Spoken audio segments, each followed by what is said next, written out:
दूर दूर तक कोई ऑफिसर नहीं, दूर दूर तक कोई इंस्पिरेशन नहीं। डोंट बी शो ऑफ कि हम वो तोफ कर रहे हैं। इनिशियल स्टेज में अच्छे नहीं थे। मोटिवेशन कुछ नहीं होता, मोटिवेशन अब 1-2 दिन में बाद सबका बैठ जाता है। क्या नौकरी मिली आपको? तो फिर आपको मोटिवेशन की जरूरत नहीं पड़ती। यूपीएससी की तैयारी कर रहा हूँ। जो बच्चा आइए सबसे बनना चाहिए, और पेरेंट्स को भी कैसे सपोर्ट करना चाहिए? चीज़ें पूछिए कि वो करना क्या चाहता है। आप कुछ और करो। पॉजिटिव आपकी लाइफ में है तो उसको कभी मत छोड़िए। कंपटीशन में उतरने में भी एक हिम्मत चाहिए। करंट अफेयर मुझे बहुत इंटरेस्टिंग लगता था। Hello and welcome to another episode of Exceptional Journey by Wes. I am your host Wesley Bhatt. आज मैं फिर से एक पॉडकास्ट लेके आया हूँ। एक ऐसे ऑफिसर को मैंने इनवाइट किया है जो जिनकी जर्नी बहुत ही अप्स एंड डाउन्स की रही है, जो एक रूरल एरिया रामबन से डिस्ट्रिक्ट से बिलोंग करते हैं और सफ़र इनका बहुत छोटी सी उम्र से शुरू हुआ है। 14 और 15 ईयर ओल्ड थे ये जब इन्होंने रामबन छोड़ा और अपनी पढ़ाई का सिलसिला जारी इन्होंने जम्मू से रखा है। इन्होंने पहले अपना नीट का प्रिपरेशन ये कर रहे थे जम्मू से, और फॉर्चुनेटली और अनफॉर्चुनेटली इनका नीट का एग्ज़ाम क्लियर नहीं हुआ था। और वो नीट का एग्ज़ाम क्लियर ना होना इनके लिए खुद के लिए कोई रुकावट नहीं बनी है। उन्होंने अपने आप को हौसला रखा है, अपने आप को मोटिवेटेड रखा है और उसी तरह अपनी जर्नी को कंटिन्यू रखा, अपनी प्रिपरेशन को कंटिन्यू रखा। और आज जिनकी मैं बात कर रहा हूँ वो इस साल के 2023 के रैंक 36 हैं, जेकेएस ऑफिसर है और जिनका नाम देविंदर है। Welcome Devinder to our podcast. Thank you sir. और बहुत अच्छा लगा कि हमने आपको इनवाइट किया और you came. Thank you so much for coming. Thank you. Welcome to our podcast. Devinder, हम बेसिकली शुरुआत इस तरह करते हैं कि हम जानना चाहते हैं क्योंकि आप बेसिक स्कूलिंग आपकी कहाँ से हुई है, कौन सी जगह से आप रामबन में है, और रामबन क्योंकि एक रूरल डिस्ट्रिक्ट है, उस डिस्ट्रिक्ट में आपने रामगढ़, आपने बोला है रामगढ़ के रहने वाले हैं आप, उस डिस्ट्रिक्ट में आपने कैसे सोचा कि आपको वहाँ से जर्नी जम्मू आना है और जम्मू से अपनी जर्नी स्टार्ट करनी है? तो बेसिक अपना थोड़ा सा इंट्रोडक्शन दे। हाँ, जैसे आपने बताया सर कि मेरा नाम देविंदर सिंह है, जेकेएस 36 रैंक लाई है मैंने, और मैं डिस्ट्रिक्ट रामबन से बिलोंग करता हूँ। रामनगर नहीं, रामबन डिस्ट्रिक्ट रामबन से, तहसील राजगढ़ है। तो मेरा जर्नी ये स्टार्ट हुआ कि मैंने अपना बेसिक एजुकेशन अपने गांव से करा। 10th तक मैं अपने गांव से government high secondary school Rajgarh से ही पढ़ा मैंने। और एक्चुअली मैं 10th में मैंने अपने डिस्ट्रिक्ट 3rd टॉपर रहा हूँ मैं, और अपने हाई सेकेंडरी से टॉप करा था मैंने। तो वो एक फर्स्ट एज मेरी लाइफ में रही कि नहीं, अब घर वालों को भी हो जाता है और एक सोसाइटी को भी लगता है कि नहीं ये बच्चा कुछ करने वाला है। तो फिर फैमिली और घर वालों के सपोर्ट, सोसाइटी की सपोर्ट की वजह से बोला कि इसको जम्मू भेज दो। तो मैं जम्मू आ गया। 11th 12th मैंने government high secondary school parade से करा है, और उसके बाद ग्रेजुएशन मेरा MM कॉलेज जम्मू से हुआ। जर्नी जो स्टार्ट हुई थी मैं 10th के बाद, पहले तो मेरा डिसाइड नहीं था कि सिविल सर्विस, इतना पता भी नहीं था। हमारे तो लोगों को ज़्यादा पता भी नहीं होता कि सिविल सर्विस क्या है। खाली लोकल 1-2 ऑफिसर्स होते हैं, तो इतना ज़्यादा इंटरेक्शन उस टाइम पे होता नहीं था।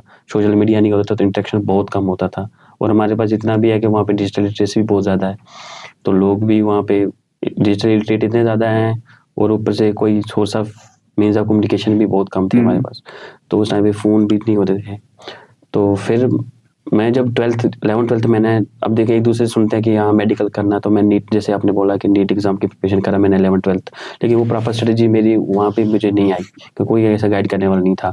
तो आफ्टर 2 ईयर मुझे लगा कि ये एग्ज़ाम जब मैंने दिया तो मैं रह गया उसमें। बहुत मुझे लो फील हुआ कि मुझे ये कर देना चाहिए था, क्योंकि हमें होता है कि हर चीज़ को आगे करना है। जब आपने नीट का एग्जाम दिया था, हाँ, तो फिर उसमें जब मेरे को एक पहला सेटबैक मेरा लगा उसमें कि नीट में मेरा एग्ज़ाम नहीं हुआ, तो मुझे ऐसा लगा कि यार अब तो बिल्कुल मतलब वो एक फेलियर लाइफ में मेरा।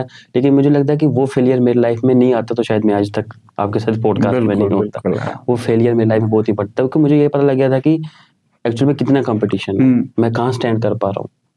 और उसके बाद जो कॉलेज के 3 साल मैंने लिया कि वो फेलियर मेरे, जब भी मुझे लगता था कि चलो दोस्तों के साथ कहीं मूवी देखने चल जाते हैं या कहीं भी, तो वो फेलियर मेरे दिमाग में रहा। और मुझे उसने बोला कि लाइब्रेरी जा बेटा, बहुत कंपटीशन है आने वाला। तो वो मैं कहता हूँ कि वो, लेकिन डिमोटिवेट मैं इसलिए नहीं हुआ कि उसके बाद मैंने डिसाइड करा कि मैं सिविल सर्विस की तरफ जाऊँगा। आफ्टर 12th मैंने डिसाइड करा कि मैं सिविल सर्विस की तरफ जाऊँगा, और फिर मैंने कॉलेज में अपना सब्जेक्ट मेडिकल से ह्यूमैनिटी ले लिया। जब मैंने एक बार सिलेबस गो थ्रू करा तो मैंने देखा कि नहीं, यहाँ पे ह्यूमैनिटी के सब्जेक्ट बहुत ज़्यादा मुझे आगे हेल्प करेंगे।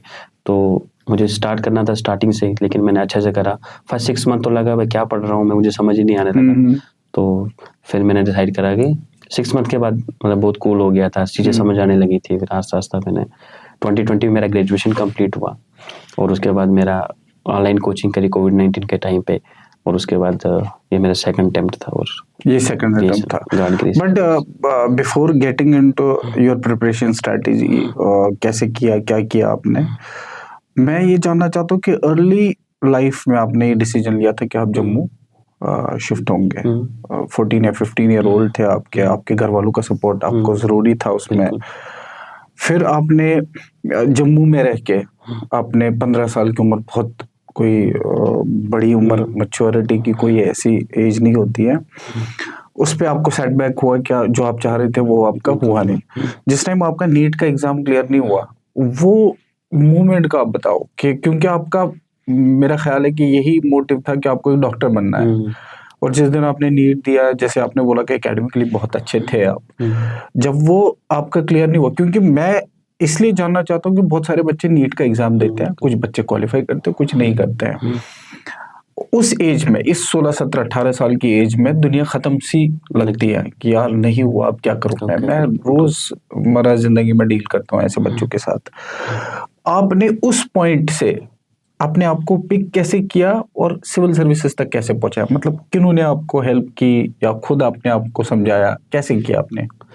एक तो था कि मैं अपने बड़े भैया जो मेरे हैं, मैं उनके साथ बात करा। मैंने बोला कि ये मतलब कि हम थोड़ा गांव के बच्चे होते हैं, थोड़ा एकेडमिकली अच्छे रहते हैं, लेकिन जो एक न्यूमेरिकल जो स्ट्रेंथ रहती है इसमें निकालने का, क्योंकि हमें 9th का बेसिक पता नहीं होता, 10th के पूरे, मुझे अभी तक याद है 10th में हमारा साइंस का, मैथ का सिलेबस कंप्लीट नहीं हुआ। जब वो सिलेबस ही कंप्लीट नहीं है तो आपका वो बेस नहीं बन पाता, और आप इतना हाई लेवल पे कंपटीशन में करते, कोटा से बच्चे कोचिंग करके आते।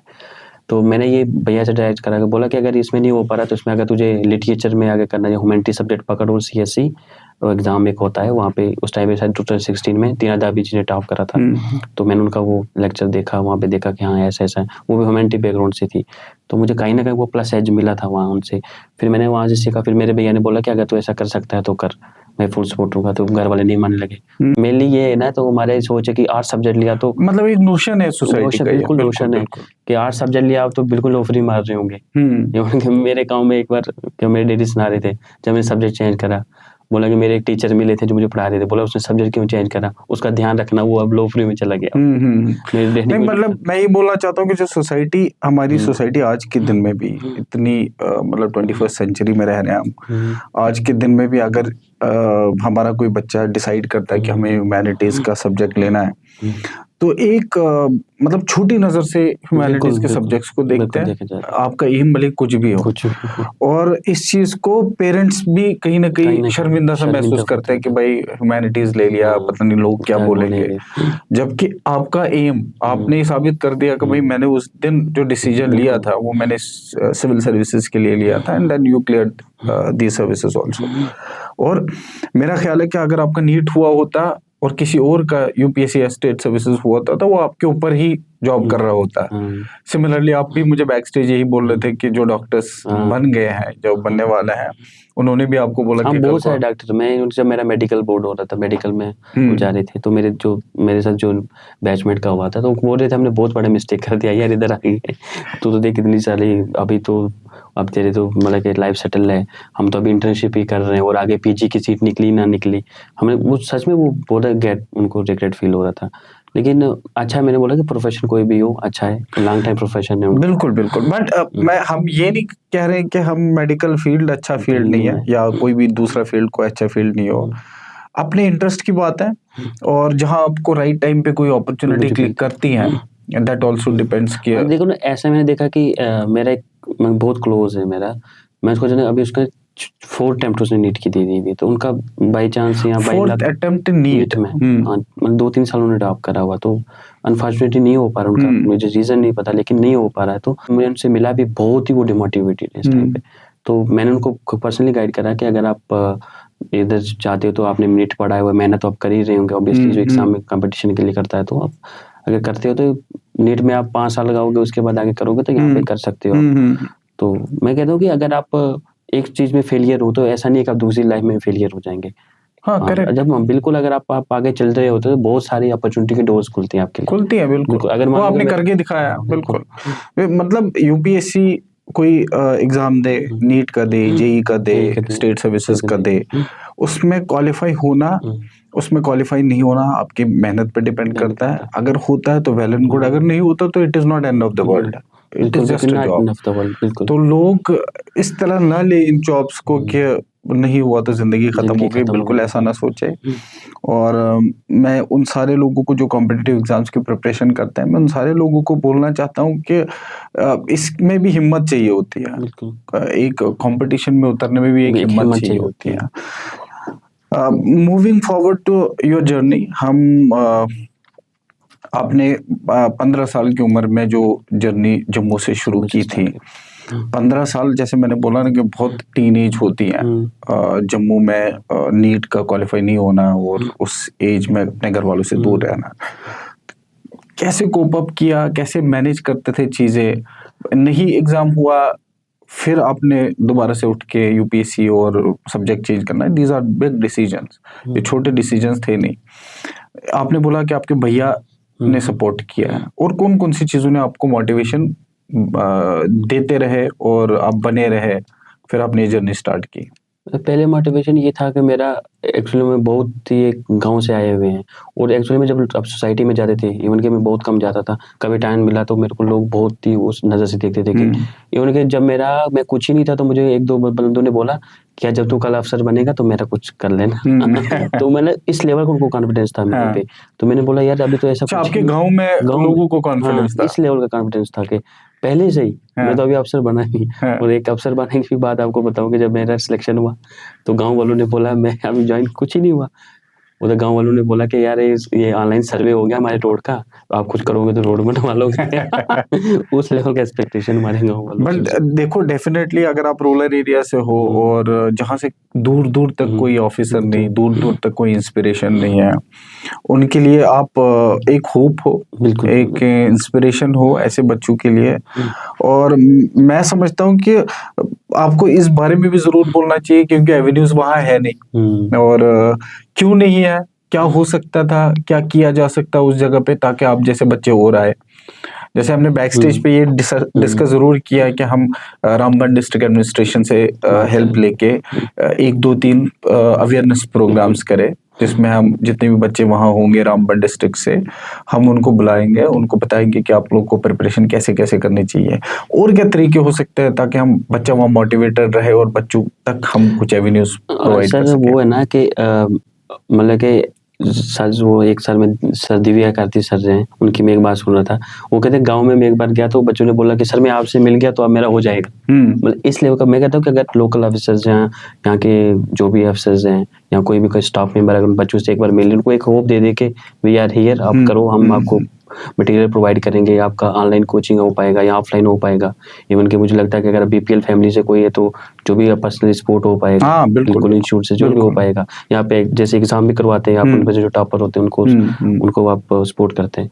तो मुझे लगता है कि अगर ऐसा हम कोई प्रोग्राम वहाँ पे करवा दें रामबन में, या डीसी ऑफिस से, डिस्ट्रिक्ट एडमिनिस्ट्रेशन से भी परमिशन लेके, या उनको मैं ऑन बोर्ड लेके, बिल्कुल उनको लेके, तो वहाँ पे अगर एक सेमिनार करवा दें हम 2 3 तो अवेयरनेस प्रोग्राम हो जाए, तो मेरे से काफी बच्चा वहाँ से, मुझे लगता है कि ज्यादा नहीं बोलूँ कि विद इन 5 6 ईयर में बंदे 2 3 IAS अफसर वहाँ से निकल सकते हैं। तो बहुत बड़ा अचीवमेंट हो जाएगा, बहुत बड़ी अचीवमेंट हो जाएगी। तो मैं डेफिनेटली आपको आपने लाइब्रेरी की बात की है, मतलब ये एक सोच दिखाता है मैं क्या भी सोच रहा था, हमने बात करी हुई है कि वहाँ पे एक पब्लिक लाइब्रेरी खोली जाए। वही बोल रहा हूँ मैं कि आपने बैक स्टेज पे मुझसे बात की, आपने बोला कि आप वहाँ बच्चों को पर्सनली हेल्प कर रहे हो, आपने ये बोला कि आप चाहते हो कि रामबन डिस्ट्रिक्ट से और लोग इंस्पायर हो और लोग आए सामने, आपने ये भी बोला है कि आप लाइब्रेरी, एक पब्लिक लाइब्रेरी रिसेंटली आप लोगों ने ये डिस्कस किया कि कैसे, मैंने ये भी बोला है क्योंकि मैं ऑलरेडी एक संस्था चला रहा हूँ जिसमें सिविल सर्विसेज, स्टेट सर्विसेज की तैयारी करवाता हूँ मैं, तो जितना पॉसिबल हेल्प हमसे हो सकता है वो इन टर्म्स ऑफ इंफ्रास्ट्रक्चर हो, किताबें हो, जो या टेस्ट हो, हम जरूर आपके साथ कंधे से कंधा मिलाएंगे और Thank you, डिस्ट्रिक्ट sir, आपके रामबन में एडमिनिस्ट्रेशन को हम ज़रूर रिक्वेस्ट करेंगे कि वो हमारे साथ मिलके 1-2 अवेयरनेस प्रोग्राम्स बिल्कुल, करे और फिर बाकी स्कॉलरशिप टेस्ट वगैरह किया जा सकता है वहाँ, तो दैट मैं आपको आज प्रॉमिस कर रहा हूँ कि दैट विल डू वेरी हम सून। ऐसा कर सकते हैं सर उसमें, क्योंकि मैं कहता हूँ कि अगर बच्चों से हम एक बार, क्योंकि वहाँ पे पता है एक्सपोजर की बहुत कमी है सर। एक्सपोजर, क्योंकि मुझे 12th में पता लगा कि CSC एग्जाम होता है। बट ये सिर्फ रामबन में नहीं है, ये ओवरऑल रूरल मतलब ओवरऑल रूरल एरिया में, हाँ, लेकिन ओवरऑल मैं रूरल रामबन एरिया से बहुत ज्यादा जानता हूँ ऐसा कि बहुत ज्यादा है। हाँ, लेकिन उधर से गांव से बच्चे अभी अब असिस्टेंट प्रोफेसर आए हुए हैं, गांव से बच्चे असिस्टेंट प्रोफेसर आए हुए, पीछे DSP आए हुए हैं, लोकल अफसर निकल रहे हैं, लेकिन हमें कहता हूँ कि इससे बहुत ज्यादा इससे ज्यादा बहुत ज्यादा पोटेंशियल है वहाँ पर। इवन कि मैं आपको एक कहानी बताऊँ कि मैं अपने स्कूल में मुझे इनवाइट किया गया जहाँ से मैंने 10th तक स्कूलिंग करी थी। वहाँ के मैंने बोला कि एक बच्चे को बोला, उन्होंने बोला I want to become an IAS officer. मतलब बिल्कुल छोटी सी बच्ची है, बिल्कुल 6th-7th क्लास में है। तो मैंने पर्सनली उसका नंबर नोट करा, मैंने बोला कि कोई नहीं, आप मेरे कांटेक्ट में रहिए, आप मुझे जो भी पूछना चाहिए पूछ। अब ऐसे बच्चों को अगर हम मान लो कोई सेमिनार करवा लेते हैं और वहाँ राजगढ़ से हम कोई ट्रांसपोर्टेशन का फैसिलिटी डिस्ट्रिक्ट एडमिनिस्ट्रेशन की हेल्प से कर ले और वो बच्ची एक बार वहाँ पे सेमिनार अटेंड कर, तो बेटा 12th तक तो मुझे लगता है कि वो बहुत अपना एक हाँ बेस बिल्कुल, बना ले। मैं इस पॉडकास्ट इस प्लेटफॉर्म के माध्यम से मैं रामबन के डिस्ट्रिक्ट एडमिनिस्ट्रेशन को रिक्वेस्ट करता हूँ कि वो जो है एक प्रोग्राम हमें करना चाहिए, 1-2 प्रोग्राम इनफैक्ट हमें करने चाहिए रामबन में। देवेंद्र जैसे काफ़ी सारे बच्चे होंगे, फॉर्चुनेटली इनको एक रास्ता मिला है, इनके ब्रदर ने इनको हेल्प की है और ये करते गए, मोटिवेटेड रहे, बट बहुत सारे बच्चे ऐसे होंगे जो करना चाहते हो जिनको कोई रास्ता नहीं दिख रहा है। तो हम एडमिनिस्ट्रेशन से एक रिक्वेस्ट करते हैं कि देवेंद्र या हम 2-3 कैंडिडेट्स को यहाँ से ले जाके ऐसे 2-3 प्रोग्राम्स, एटलीस्ट एक प्रोग्राम हम करें रामबन हायर सेकेंडरी स्कूल में एज सुन एज पॉसिबल, या कॉलेज में या कॉलेज में, सो दैट जो स्टूडेंट करना चाहते हैं, जिन स्टूडेंट को इस चीज़ का अवेयरनेस ना हो, उन तक पहुंचे और उनको ये इंस्पायर कर सकें। जैसे मेरे भैया ने कॉलेज वहाँ से करा है, मेरे दूसरे कजन है वहाँ कॉलेज वहाँ से करा है। मैंने मुझे यहाँ तक बताया कि यार हमें पता ही नहीं था कि हमें ग्रेजुएशन के बाद करना है क्या। मतलब इस लेवल का स्टूडेंट को पता ही नहीं ग्रेजुएशन के बाद क्या करना है। तो अगर ऐसा हम कोई ऐसा इनिशिएटिव ले वहाँ पे बच्चों को जो फर्स्ट ईयर में जा रहा है कि आपको ग्रेजुएशन के बाद वो 3 साल जो मुझे कॉलेज के लग रहा है ना, अगर कॉलेज के लाइब्रेरी में बंदा पढ़ ले या अपने रूम पे ही पढ़ रहा है, चलो लाइब्रेरी तो नहीं है वहाँ पे, कोई पब्लिक लाइब्रेरी नहीं है, लेकिन वहाँ पे कोई रूम पे ही बंदा पढ़े तो 3 साल अगर वो अच्छे से करता है तो ग्रेजुएशन के बाद वो एग्जाम निकालने में बिल्कुल सक्षम हो सकता है। और वहाँ से बच्चों ने निकाले भी, ऐसा अभी पीछे जज आए हुए हैं, उस कॉलेज से जज आए हुए, लेकिन ये कि एक्सपोजर की कमी। नहीं, मैं आपको ये भी बताना चाहता हूँ कि वहाँ के पब्लिक को ना थोड़ा सा इसमें इनिशिएटिव लेना चाहिए।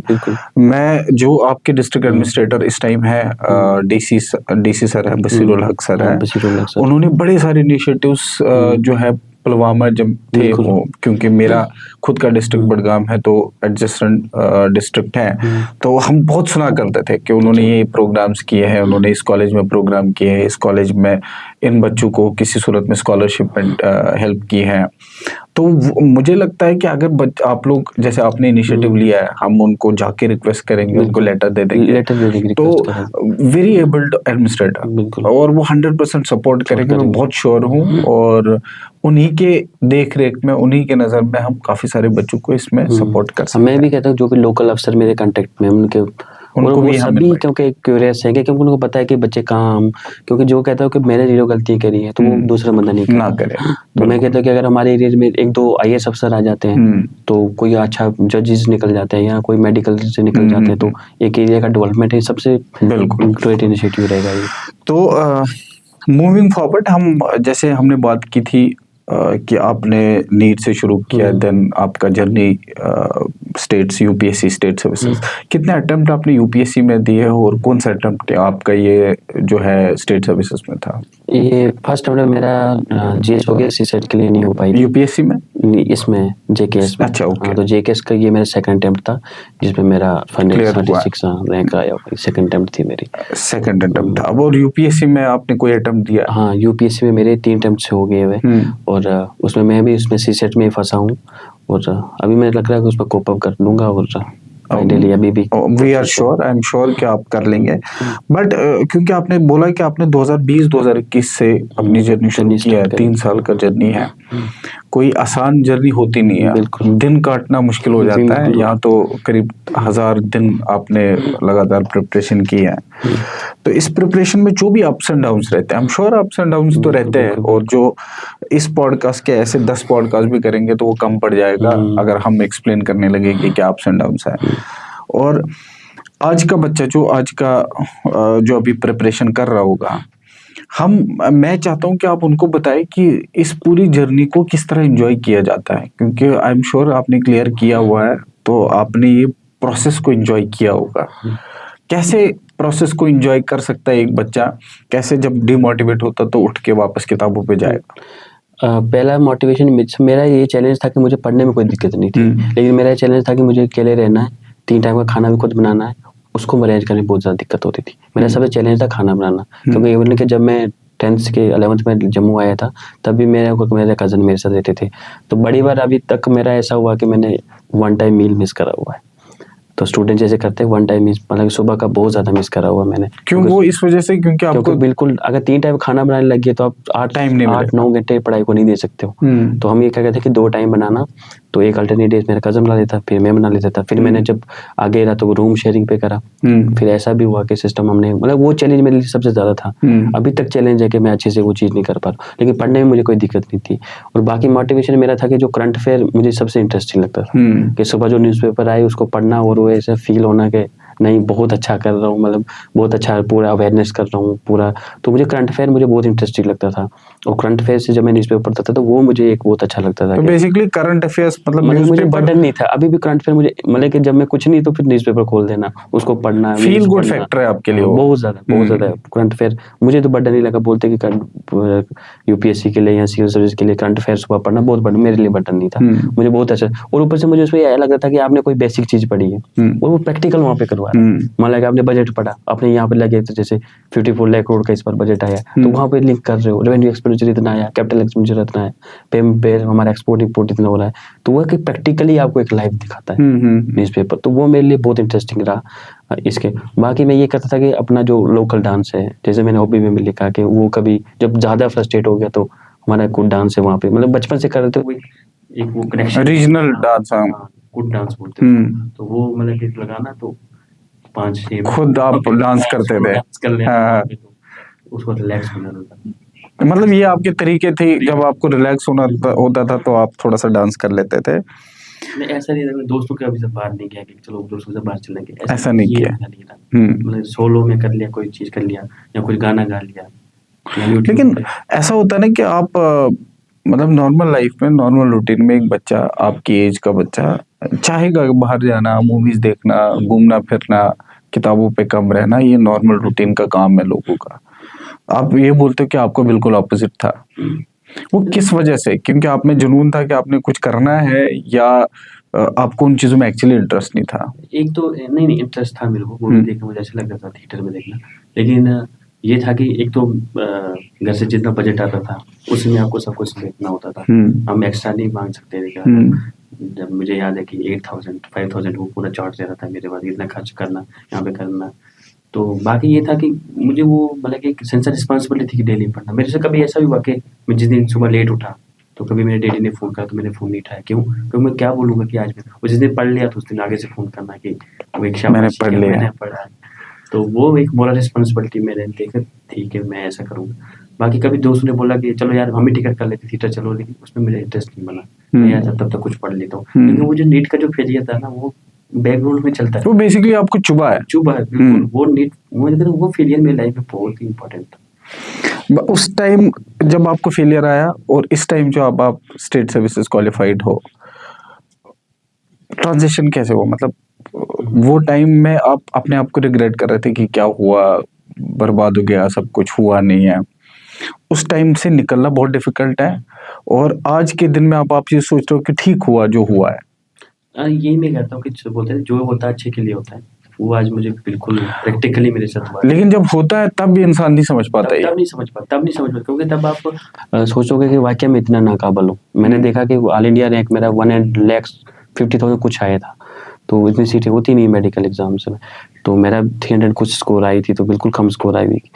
मुझे डिमोटिवेशन भी, लेकिन मुझे लगा कि मैंने फिर अपने आप को एनालाइज करा कि यार मैं किस चीज़ में अच्छा कर सकता हूँ।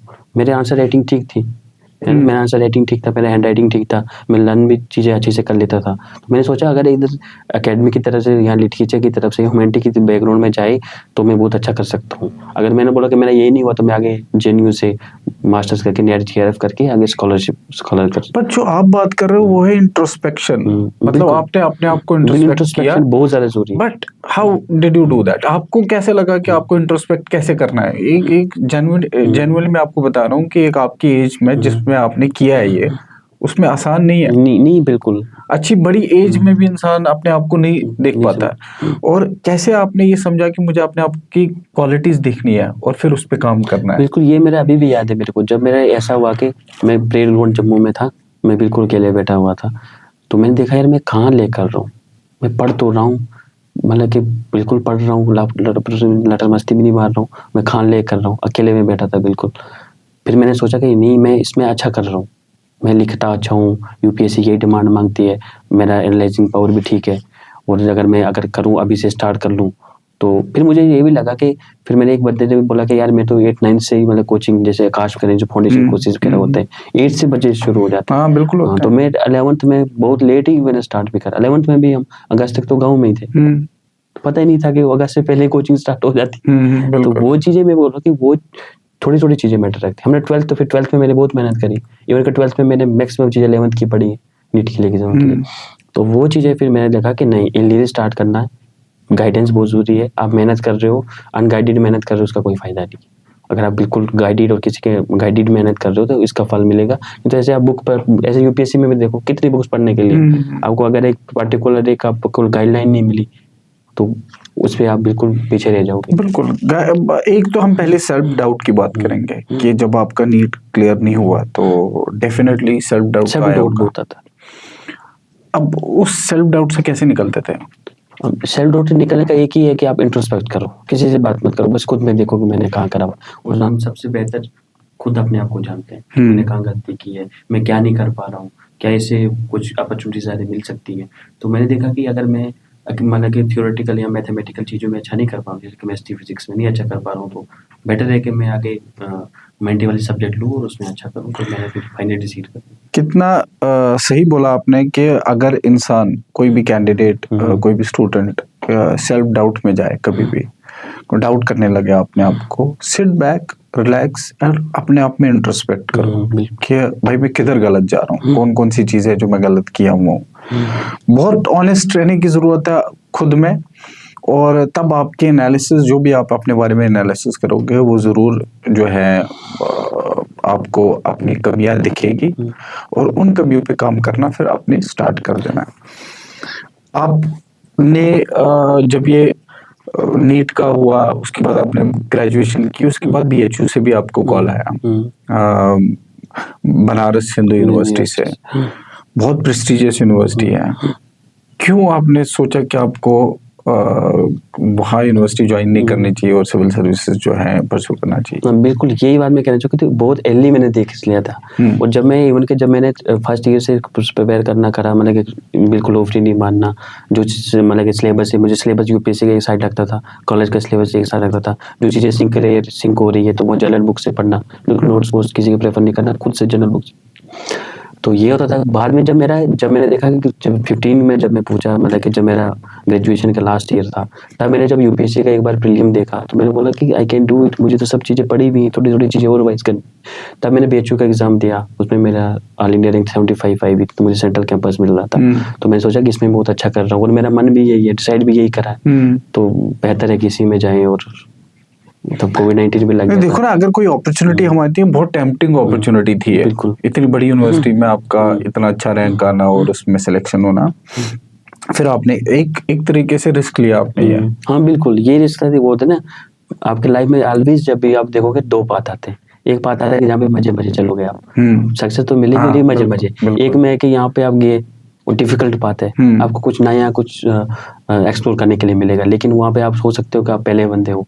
तो मैं अपने एरिया का सबसे यंगेस्ट अफसर हूँ अभी, कह हाँ, सकते, बिल्कुल, दूसरे भी हैं, बिल्कुल, लेकिन बिल्कुल। मैं यंगेस्ट अफसर हूँ। तो वो एक डिफिकल्ट पाथ था, तो आप डिफिकल्ट पाथ को आपने चुना, तो लेकिन मुझे ये लगता है कि वो 12th के बाद जो डिसीजन था ना, इसने मेरे को उस पे करा के एक तो 12th के बाद जो आपने डिसीजन लिए, देखो आपने, मुझे लगता है कि बहुत क्रिटिकल बहुत डिसीजंस लिए हैं। हम्म, इन सारे डिसीजंस में वो चाहे आपका ह्यूमैनिटी सब्जेक्ट चूज करना हो, बिल्कुल कॉलेज में फिर यूपीएससी स्टेट सर्विसेज को परस्यू करना परस्यू हो, करना, या फिर बीएचयू छोड़ के फिर इसमें इसमें एक आना। प्रिपरेशन में लगे रहना, ये खुद के डिसीजन है, इसमें आप किसी से कंसल्ट करते रहे? पहले डिसीजन में मैंने अपने भैया से कंसल्ट करा था, जो यूपीएससी के लिए था। तो उसमें फिर डैडी ने बोला कि नहीं, मुझे लोग बोल रहे हैं कि ये बिल्कुल लोफर बन जाए। हाँ, तो उससे बाद में उन्होंने फैमिली का बोझ पड़ रहा, ये दूसरे वाला डिसीजन मेरा अपना ही था। बीएचयू नहीं जाना है, रहना है। दूसरे वाला डिसीजन मेरा खुद ही करा कि नहीं जाना उसमें, मुझे यही करना है, पहले डिसाइड कर दिया। आप बन जाओगे, एक ना एक दिन आप सिविल सर्विसेज क्रैक कर ही लोगे। सीरियसली यहाँ मैं ऑनेस्ट होके बोलूँ कि भरोसा तो इतना था कि भाई, एक कॉन्फिडेंस था, लेकिन और कॉन्फिडेंस नहीं था कि बिल्कुल मैं फाड़ ही दूंगा। लेकिन ये था कि कॉन्फिडेंस था कि हाँ, मैं अगर मेहनत करूँ तो बिल्कुल हो सकता है। लेकिन जब मेरा पहला अटेम्प्ट में नहीं हुआ, तो तब मुझे लगा कि सीसेट की वजह से नहीं हुआ होगा, तो वो सीसेट की वजह से नहीं हुआ था मेरा। तो मुझे लगा कि सेकंड अटेम्प्ट में, लेकिन सेकंड अटेम्प्ट में सीट्स कम थी। तो इवन के मेरे कुछ दोस्त भी थे, तो बोला सीटें कम है यार, इस बार तो तेरा बिल्कुल ही नहीं हो ये पाएगा। जो 71 सीट्स थी, हाँ, ये तो मैंने बोला यार, हमें एक ही सीट चाहिए, कोई दिक्कत नहीं है, हाँ, अभी बिल्कुल। करेंगे, बिल्कुल अप्रोच नहीं। भी ऐसी होना हाँ, चाहिए। एक ही सीट है, एक ही सीट चाहिए मेरे को। हम्म और आपको पता, रिजल्ट तक तो बिल्कुल कंफर्म नहीं था कि मेरा 36 रैंक आएगा। मैंने लगा चलो लिस्ट में लास्ट में भी नाम आ जाए तो आ तो बहुत जाएगा। आ तो जाए, लेकिन नहीं, सारे सारे फॉर्चुनेटली एस्पिरेंट्स को भी मैं ये बताना चाहूंगा कि जैसे 71 सीट्स हो, 91 हो, 100 हो, 200 हो, आपको उस चीज की कभी भी चिंता नहीं जी नहीं करनी करना। चाहिए। आपको उन 200 में, 150 में, 100 में एक ही सीट चाहिए होती है। सो हमेशा ध्यान रखो कि आप अपनी प्रिपरेशन पे कंसंट्रेट करो, और आपको सिर्फ और सिर्फ एक सीट चाहिए होती है। बिल्कुल वो 50 में भी एक सीट होती है, 100 में भी होती है, 150 में भी, 200 में भी। आपको दो नंबर से ज्यादा इतना घबराना नहीं चाहिए, और एक बच्चे को कंसंट्रेट करना चाहिए कि मुझे ये एक सीट चाहिए, वो चाहे जनरल कैटेगरी ये का हो, पॉजिटिव एसटी को, एंगल है एससी को। उसका, हाँ, उससे पॉजिटिव एंगल लेके चलोगे इट तो इज आप पॉजिटिव, इट इज बिल्कुल पॉजिटिव। तो अप्रोच भी इसमें यही होना चाहिए। यही होना चाहिए। सिविल सर्विसेज का इतना बड़ा लंबा सफर आपका रहा है, और आई एम श्योर कि बहुत सारे लोग इंस्पायर्ड होंगे आपसे, सिर्फ रामबन से नहीं, बाकी जगहों पे बाकी से, हर जगह से भी।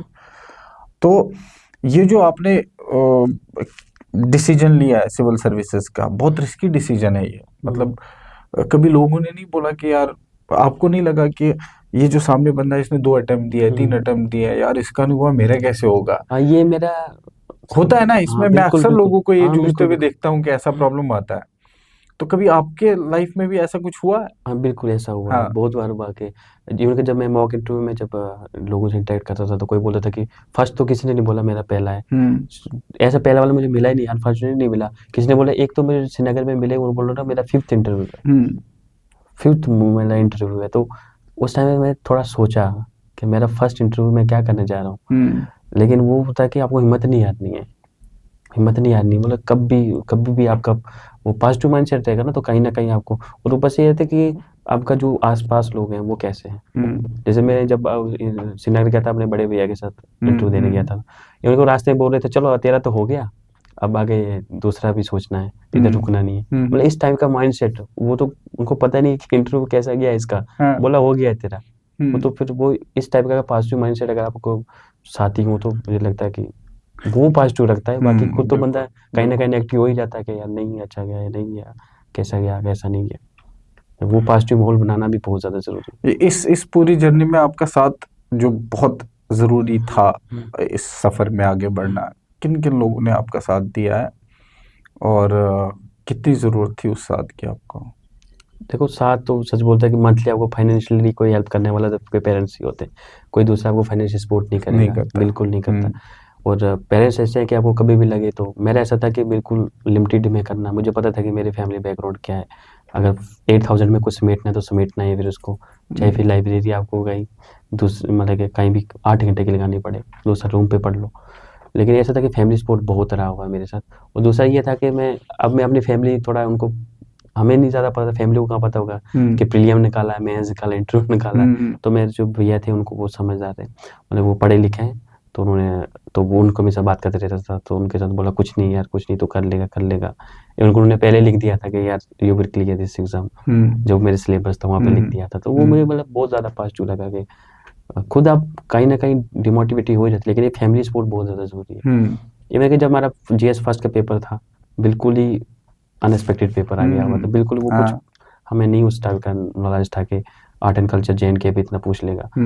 तो जैसे मेरे दोस्तों ने बोला कि हम यार शाम को ऐसा डिमोटिवेट हुआ, अपनी अम्मा, मतलब हम अम्मा बोलते हैं मदर्स को वहाँ पे, अपनी अम्मा से बात करी तो मतलब हमें बोला कि चल यार कोई नहीं, दूसरे एग्जाम।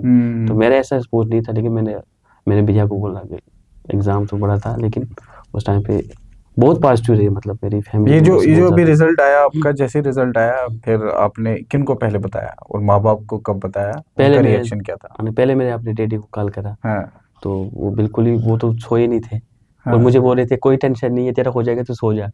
तो मैं सो गया था। मतलब आप घर पे थे उस टाइम? नहीं, मैं जम्मू था। जम्मू था, तो डैडी घर में थे, लेकिन वो मुझे बोल रहे थे कि तेरा हो जाएगा, तू सो जा आराम से। तो मैंने 11:30 बजे कॉल करा, रिजल्ट नहीं आया, तो डैडी ने बोला सो जा, कोई दिक्कत नहीं, तेरा हो ही जाना है, तो टेंशन नहीं कि सो जा। लेकिन वो खुद नहीं सोए, जब बाद में मैंने पता करा खुद नहीं सोए थे। तो जब रिजल्ट आए तो मैंने कॉल करा, तो उन्होंने यही पूछा हो गया? तो मैंने बोला हाँ हो गया। तो तभी से वो इमोशनली हो गया। फिर आप घर गए? फिर उनसे मिले आप? आपकी मदर ने क्या बोला आपको? उनको आइडिया है कि आप क्या नौकरी मिली आपको? हाँ, फिर मदर ने बोला कि हाँ, फिर जब बोला कि वाह मेरे शेर, तूने तो अच्छा नाम करा, ऐसा नाम करना चाहिए, झंडे गाड़ दिया आपने, अगर माँ बाप का नाम रोशन करा। तो बाकी उन्होंने बोला कि अब ऐसा नहीं सोचना कि सब कुछ हो गया, अगर एक अच्छे इंसान बन के रहो तो अच्छा कर सकते हो। ऐसा नहीं सोचना कि अब मैं, मतलब वो एक उन्होंने ये दिया कि आप बी ग्राउंडनेस रहो, होनेस्ट रहो लाइफ में, जो काम आपको मिला है रिस्पॉन्सिबिलिटी के साथ करना। ऐसा नहीं हो कि आप, कभी कभी होता है बंदा मतलब हाँ, ये सर भी चढ़ सकती है, सर भी चढ़ सकती है चीज़ें, लेकिन वो उनके गाइडेंस में बिल्कुल मेरा ऐसा नहीं हुआ। फिर मैं अपने चाइल्डहुड फ्रेंड के साथ, जो मेरे स्कूल मेट्स थे, उनके साथ मिला, बहुत अच्छा लगा। मतलब सबने बहुत सरप्राइज कर दिया आपने पूरे सोसाइटी को।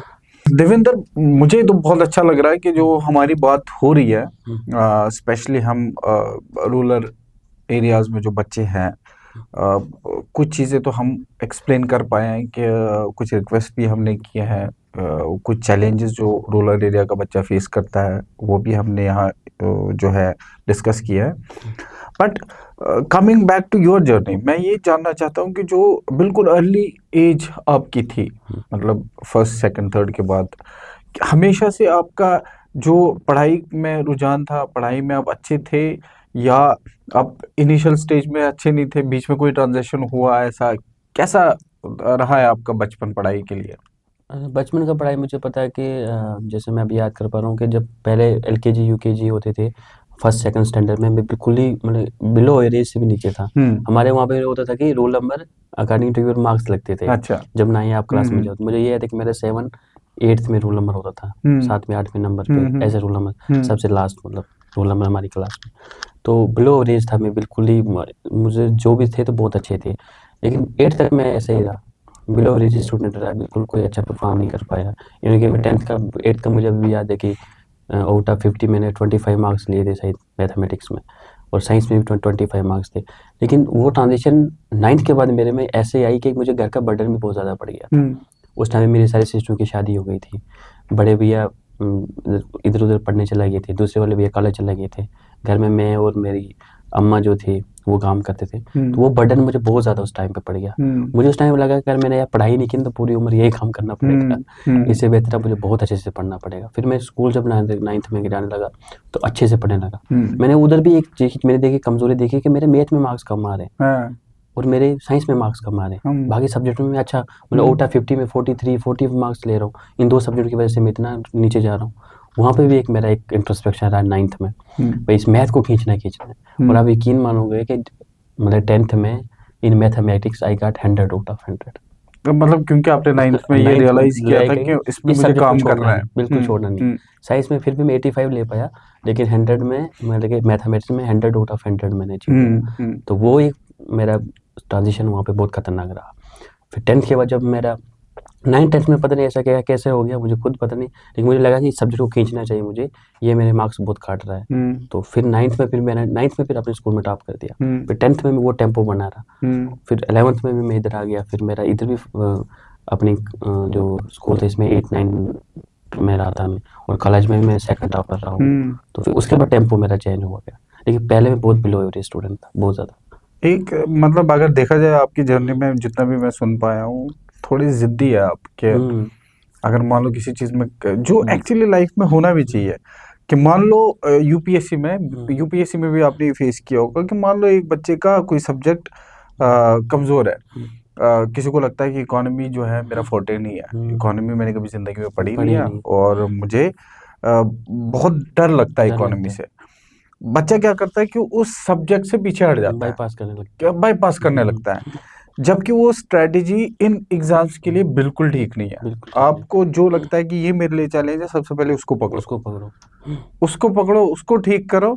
और ये बहुत जरूरी है समझना है बच्चे के लिए, एक एस्पिरेंट के लिए, कि अगर किसी सब्जेक्ट में आप कमजोर हो, कोई सब्जेक्ट आपका फोर्टे नहीं है, सबसे पहले उस पे काम करो। जो आपका फोर्टे है, जो आप सब्जेक्ट आपका अच्छा है, उस सब्जेक्ट को और बेहतर करो, उसको भी नेग्लेक्ट नहीं करना है। और जो सब्जेक्ट आपका कमजोर है, उस सब्जेक्ट को पकड़ के ऊपर खींचना है।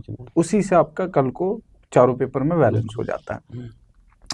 परफेक्ट। आपने जितनी भी सारी चीजें, आई एम श्योर कि बहुत सारा जो है आपने सजेशंस दिए हैं, बहुत सारी चीजें आपने शेयर की है जो हेल्प करेंगी।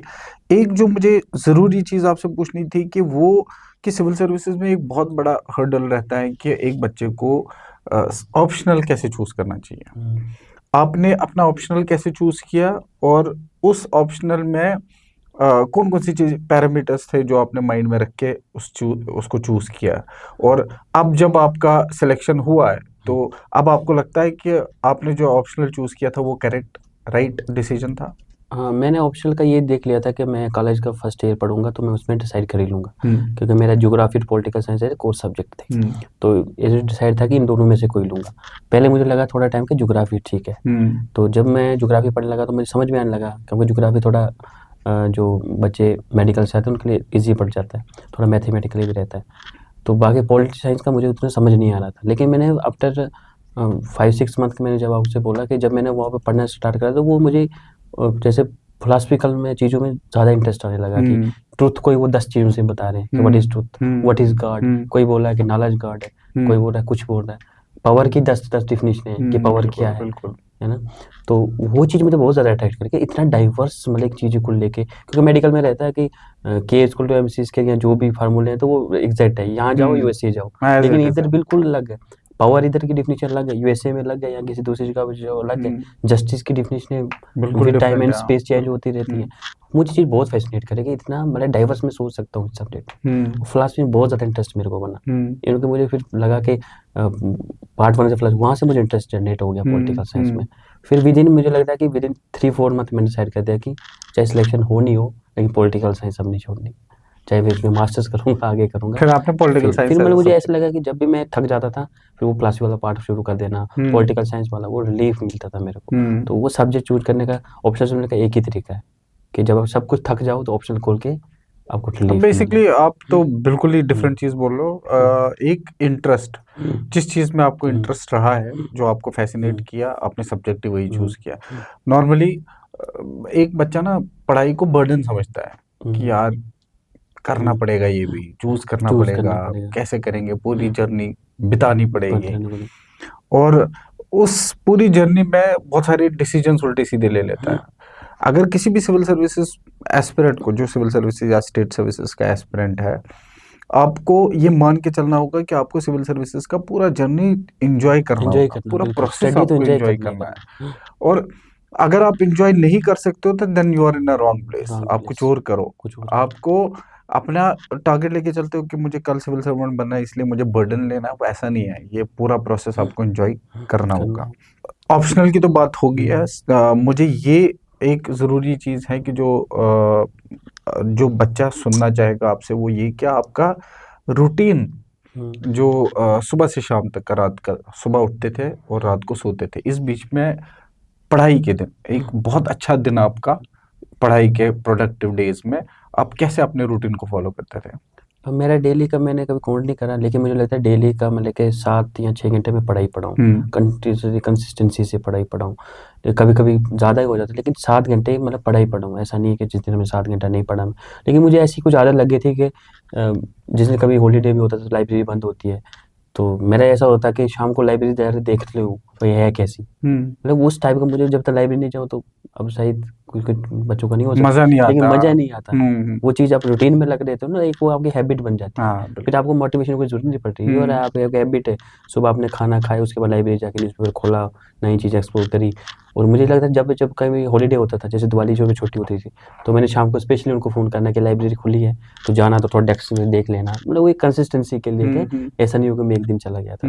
तो मुझे वो जर्नी बहुत अच्छी लगी कि मैं कहता हूँ बेस्ट प्लेस इज लाइब्रेरी, और your best friend is your books. It's a beautiful thought कि best place is a library. अब मुझे जैसे बच्चों को ना, बच्चे कहते हैं कि अब मेरा मोटिवेशन सा खत्म हो रहा है, यूपीएससी की तैयारी कर रहा हूँ, महीना 2 महीना किया, अब मोटिवेशन नहीं रहा, मुझे समझ में नहीं आ रहा कि क्या करूँ। एक्चुअली मोटिवेशन की जरूरत है किसी बच्चे को जो सिंसियरली पढ़ेगा। सर मुझे लगता है मोटिवेशन कुछ नहीं होता। मोटिवेशन आप 1-2 दिन में बात सबका बैठ जाता है, लेकिन आप जो डिसिप्लिन क्रिएट करोगे ना, वो आपको मोटिवेशन की जरूरत ही नहीं पड़ेगी। आपके सामने एक डिसिप्लिन मिल रहा है कि मैंने सुबह उठना है, नाश्ता करना है, उसके बाद लाइब्रेरी जाना है, न्यूज़पेपर पढ़ना है, उसके बाद अपनी बुक्स रीड करनी है, शाम को जाना है बाहर, थोड़ा चाय पी लिया।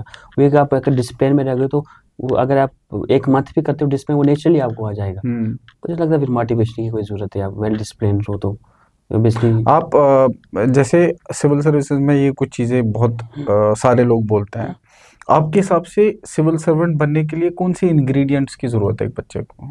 सबसे पहले से मैं सबसे जो बड़ा मानता हूँ, क्योंकि ये बड़ी बड़ी वाला क्वेश्चन में पूछा भी नहीं चाहिए, कि इंटीग्रिटी बहुत ज़्यादा ज़रूरी है। इंटीग्रिटी। क्योंकि जब मैं जम्मू आया था तो गांव में मेरा ऐसा था कि ग्राउंड नहीं थे खेलने के लिए, ग्राउंड नहीं होते थे। मैं क्रिकेट का बहुत शौकीन हूँ, अभी भी मैं संडे को खेलने जाता हूँ, अभी तक मैं खेलता हूँ, मतलब 1-2 मैच खेलना मुझे वो लगता है।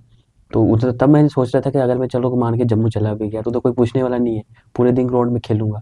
लेकिन वो सेंस ऑफ रिस्पॉन्सिबिलिटी, इंटीग्रिटी, जब आपको इंटीग्रिटी का यही है कि आप क्या काम कर रहे हो जब आपको कोई नहीं देख रहा, जब खुद ही आप अपनी लाइफ एनालाइज कर रहे हो, ये सबसे बड़ा इंपॉर्टेंट है कि इंटीग्रिटी, अपने से हॉनेस्ट रहिए, बस दिखावा नहीं करना है। मैंने ये ऐसे भी एक्सपीरियंस देखे कि न्यूज़पेपर लाया, पढ़ा ही नहीं, वो पढ़ा हुआ है, लोगों को दिखाना न्यूज़पेपर पढ़ रहा हूँ, नहीं, अपने खुद रहो कि मैंने न्यूज़पेपर पढ़ा हुआ। डोंट बी शो ऑफ कि हम बहुत ऑफ कर रहे हैं, अपने से हॉनेस्ट रहिए और इंटीग्रिटी से पढ़िए बस। और अगर वेल डिसिप्लिन से पढ़िए तो इंटीग्रिटी है, डिसिप्लिन है, कंसिस्टेंसी है, बहुत ज़्यादा ज़रूरी है। ये 3 चीज़ें मतलब ये बहुत 3 ज़्यादा चीज़ें ज़रूरी है। थैंक यू सो मच, आपने इतना सारा इंसाइट शेयर किया है बच्चों के लिए, और जिन चीज़ों की आपने बात की है वो है एक इंटेग्रिटी, आपको ऑनेस्ट रहना है, आपको ऑनेस्टी के साथ काम करना है सिविल सर्विसेज में या प्रिपरेशन में। दूसरा कि आपको कंसिस्टेंसी के साथ पढ़ाई करनी है, या कल को जॉब लगेगी, सिविल सर्वेंट बनोगे, दोनों सूरतों में आपको कंसिस्टेंसी चाहिए। और फिर जो बहुत इंपॉर्टेंट है वो है डिसिप्लिन, कि अगर आप कोई रूटीन फॉलो करते हो, you will have to be very disciplined in that particular, जो भी आप कर रहे हो उसमें डिसिप्लिन रहना ज़रूरी है। अब क्योंकि हम बिल्कुल ही आखिरी पड़ाव में हैं, और मैं चाहता हूँ कि आप जो भी लिसनर्स होंगे, उन लिसनर्स के लिए आपका मैसेज, बट पेरेंट्स और बच्चा दोनों, मतलब इट्स हैंड इन हैंड, बच्चों को मेहनत करनी चाहिए और पेरेंट्स को भी कैसे सपोर्ट करना चाहिए, दोनों के लिए आपका क्या मैसेज है? पहले पेरेंट्स के लिए ये है कि आप पहले बच्चे से पूछिए कि वो करना क्या चाहता है। क्योंकि ऐसे मैंने देखे बड़े पेरेंट्स के, अगर वो कहीं जैसे सिविल सर्विस में या डॉक्टर है तो बच्चे को भी, या इंजीनियर है तो बड़े ऐसे करते हैं कि आप इंजीनियर ही बनो। पेरेंट्स का भी ये बनता है कि आप बच्चे से इंटरेस्ट पूछिए, बहुत डाइवर्स इंटरेस्ट है, कोई स्पोर्ट्स में अच्छा कर रहा है, कोई दूसरी फील्ड में अच्छा कर रहा है, तो उसका इंटरेस्ट पूछिए। मतलब पढ़ाई नहीं होती तो बहुत सारी चीज़ें लाइफ में करने के लिए, तो बच्चे का इंटरेस्ट बहुत ज़्यादा ज़रूरी है। पेरेंट्स को अपना इंटरेस्ट नहीं देखना चाहिए कि मेरा इसमें इंटरेस्ट है, अब मैं बोलूँ कि कल मेरा मेरा मतलब कि जो बच्चा IAS अफसर बनना चाहिए क्योंकि मुझे उसमें रिझाव है, लेकिन मुझे ये सोचना चाहिए कि उसका रिझाव किसमें। अगर विराट कोहली को बोलते थे तो IAS अफसर बनता शायद इतना नहीं होता अभी तक, अच्छा भी नहीं बनता, शायद बनता भी नहीं बनता। हाँ, बिल्कुल। तो वही है कि आप हुनर जानिए, बच्चे पे दबाव मत डालिए, उसको अपने हिसाब से करने दीजिए, और किसी फील्ड में भी अगर करेगा, अगर अच्छा बेस्ट करेगा तो बहुत अच्छा कर सकता है। दूसरा बच्चे का ये है कि आप अपना जो भी फैमिली है उसके साथ बात करते रहिए, क्योंकि आज हम कहते हैं कि सोशल मीडिया के नेटवर्क से हम सोशल मीडिया पे बात करते हैं, लेकिन पेरेंट्स से बात करना बहुत कम कर लेते हैं। तो पेरेंट्स से बात करते रहिए, अपने फैमिली से बात करते रहिए, और अपने दोस्त यार जो भी अपना जो फ्रेंड सर्कल वो बहुत पॉजिटिव रखिए। क्योंकि अगर आप मानो कि मैंने जब पहली बार आंसर राइटिंग कर रहा था, तो मैंने अपने दोस्त को दिखाए, तो वो बोलते तेरा तो यार कुछ अच्छा नहीं लिख रहा है तूने। तो पहली बार था तो मैं डिमोटिवेट हो गया, सच में अच्छा नहीं लिखा होगा। तो फिर जब मैंने थोड़ा डिसाइड करा कि किसी दूसरे बंदे को भेजता हूँ, तो वो पहले से सिलेक्टेड है, पिछली बार उनका सिलेक्शन हुआ। उसने बोला यार बहुत अच्छा लिखा है तूने, उसको पता था ये पहला आंसर है इसका। तो वो ऐसे ही मतलब पॉजिटिव फ्रेंड रखिए, अगर पॉजिटिव फ्रेंड रखोगे तो बहुत ज़्यादा जरूरी। नेगेटिव फ्रेंड नहीं रखना। नेगेटिव फ्रेंड आपका होगा, बोलेगा यार तेरे से नहीं होगा, तो कहीं ना कहीं वो नीचे लो फील करोगे। तो बेहतर है कि जब भी आप स्टार्ट करो पॉजिटिव फ्रेंडशिप रखो, और कोई भी रिलेशनशिप हो या कोई भी चीज़ अगर पॉजिटिव आपकी लाइफ में है तो उसको कभी मत छोड़िए, क्योंकि बहुत कम लोग होते हैं जो आपको पॉजिटिव सोच देते हैं। और फैमिली तो अल्टीमेट सपोर्ट है ही आपका। तो बाकी ऑल द बेस्ट विशेस मेरी तरफ से, जो भी एस्पिरेंट प्रिपेयर कर रहे हैं इस एग्ज़ाम के लिए, तो definitely you all will do good.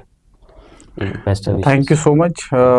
आज हमारे साथ जो मेहमान जुड़े हुए थे, इनका नाम देविंदर सिंह है। ये रैंक 36 जो है इस बार 2023 में JKS क्वालिफाइड कैंडिडेट है, और बहुत सारी शुभकामनाएं फ्यूचर एंडेवर के लिए, और बेस्ट ऑफ लक, और डू वेल। हम उम्मीद करते हैं कि जिन जिन चीज़ों में आपने एटलीस्ट जो रूरल एरियाज में जो कमियां हैं, जब आप कल को पोस्टेड होंगे तो आप उन पे ज़रूर काम करेंगे। Thank you so much. Thank you.